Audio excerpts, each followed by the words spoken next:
piégeage d'insectes a évolué depuis des années avec l'arrivée de nouvelles connaissances et technologies servant à la fois à piéger mais aussi à surveiller la population de parasites présentes dans la parcelle. Vous doutez encore de l'efficacité de ces techniques? Voici 4 clés pour vous convaincre de vous lancer dans le piégeage, notamment en viticulture.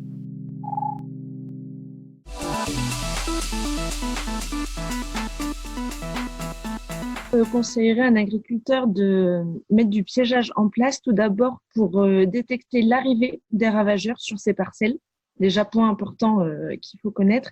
Et ensuite, pour suivre l'évolution de la population au fil de la saison afin de pouvoir adapter ses pratiques culturelles, de pouvoir traiter au bon moment et donc d'optimiser ses pratiques.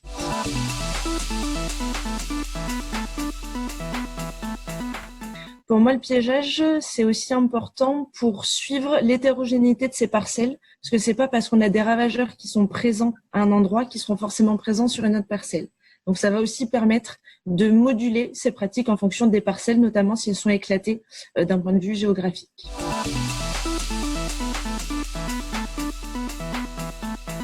Donc, ces différents ravageurs se suivent de différentes façons.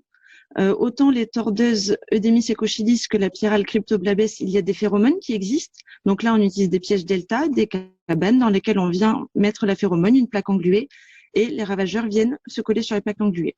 Par contre, pour la cicadelle de la flavescence dorée, aujourd'hui, il n'y a pas de phéromone. Ce qui l'attire, c'est la couleur jaune. Donc en fait, on vient installer de multiples pièges de couleur jaune, toujours en cabane, des deltas, dans les rangs de vignes et qu'il faut venir relever derrière.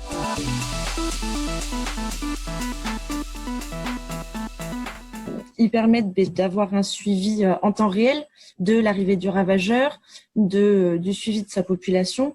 En fait, actuellement, dans les réseaux de piégeage, les relevés sont faits en moyenne une fois par semaine. Avec un piège connecté, on a un pas de temps journalier, ce qui permet vraiment d'être alerté dès que le ravageur arrive sur la parcelle.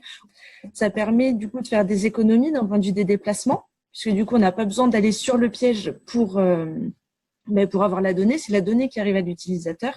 Par contre, un point auquel il faut toujours faire attention, c'est qu'il faut adapter son piège à son ravageur. Donc, il faut choisir un piège connecté qui est la forme, le fonctionnement qui correspond au ravageur qu'on veut piéger. On le voit, les pièges ont fortement progressé ces dernières années et sont devenus un outil performant du biocontrôle. À bientôt pour un prochain épisode du MAG du biocontrôle.